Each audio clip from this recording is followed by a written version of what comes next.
Canada ranks fourth in the world for oil production, pumping around 5 million barrels per day in 2024, trailing only Saudi Arabia, Russia, and the United States.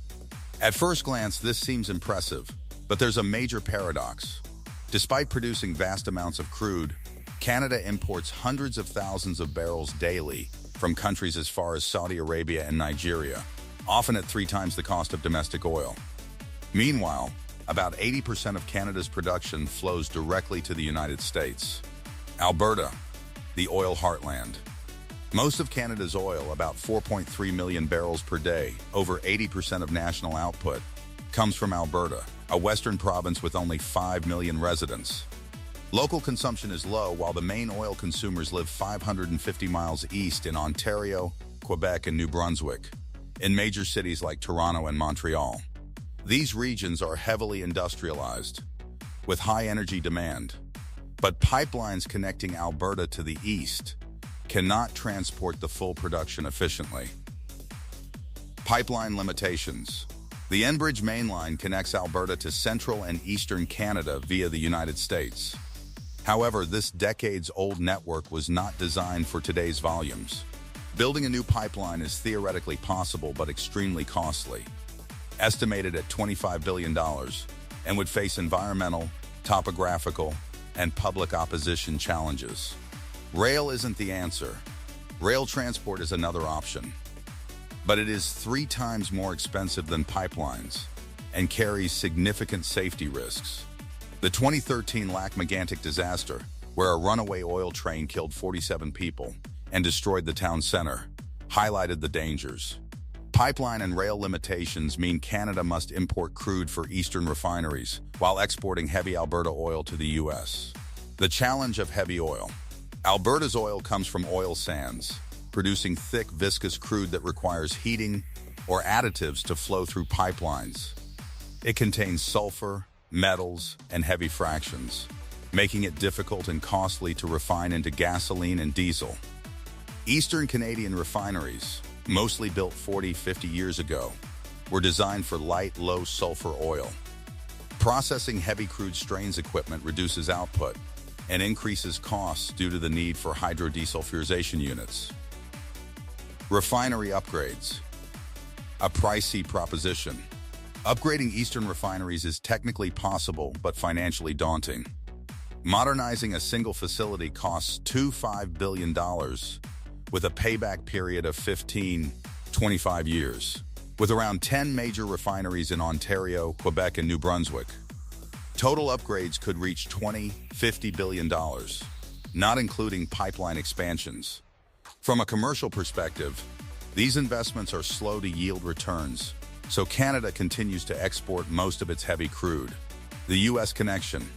The United States benefits from this arrangement.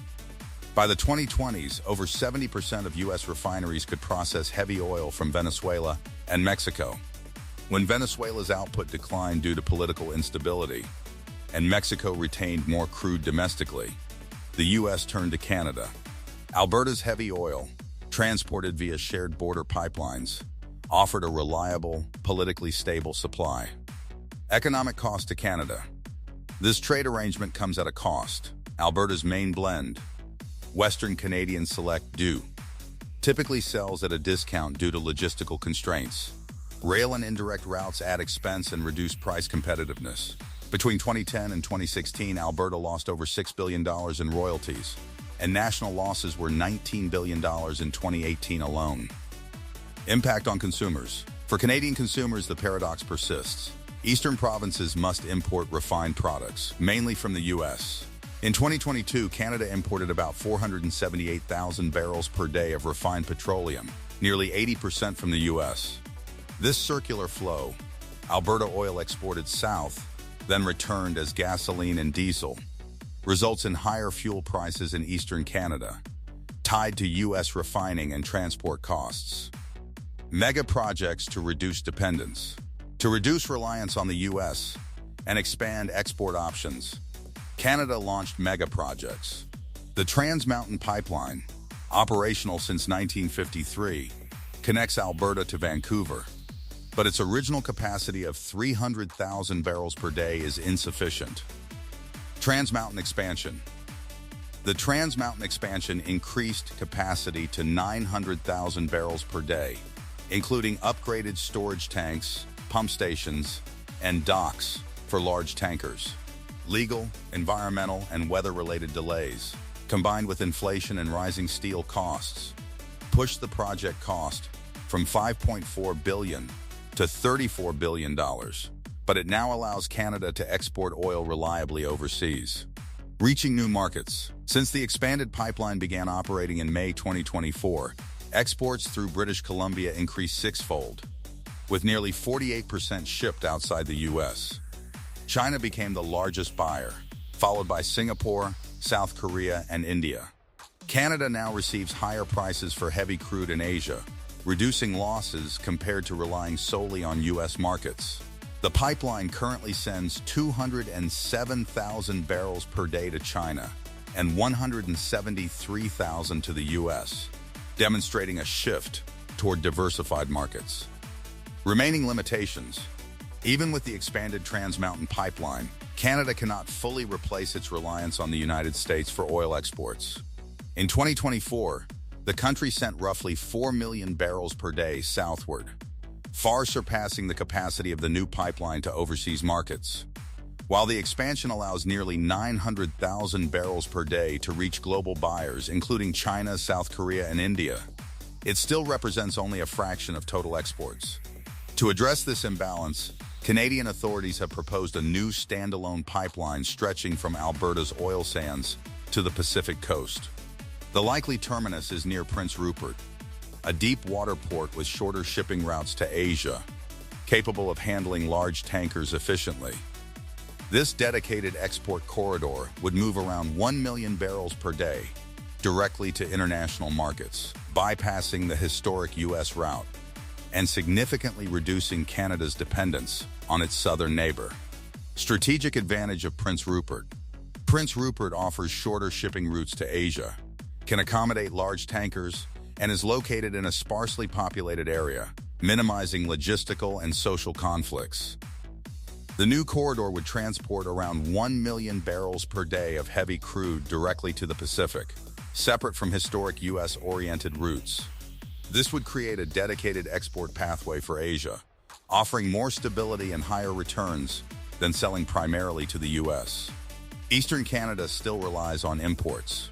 Despite being one of the world's largest oil producers, Eastern Canada still depends heavily on imported refined products. Alberta generates massive volumes of crude, but most of it is exported to global markets, including the U.S. and increasingly Asia, rather than being refined locally. Aging refineries in Ontario, Quebec, and the Atlantic provinces cannot efficiently process Alberta's heavy, high-sulfur oil, forcing Eastern Canada to purchase gasoline, diesel, and other products from abroad. As a result, consumers in these regions face higher fuel costs, while Alberta's crude primarily serves as a source of revenue rather than domestic supply. Conclusion: Canada's oil complexity. Canada's oil paradox arises from geography, infrastructure, refinery capability, and market economics. Alberta produces more crude than it can consume locally. Pipelines and rail systems cannot fully transport it east, and aging refineries cannot efficiently process heavy oil. Exporting to the U.S. is economically and politically expedient, but it leads to discounted sales, lost royalties, and domestic energy dependence.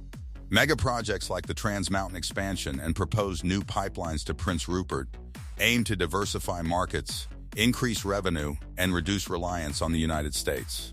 By creating direct access to Asia, Canada can capitalize on global demand for heavy crude, sell at higher prices, and reduce logistical bottlenecks.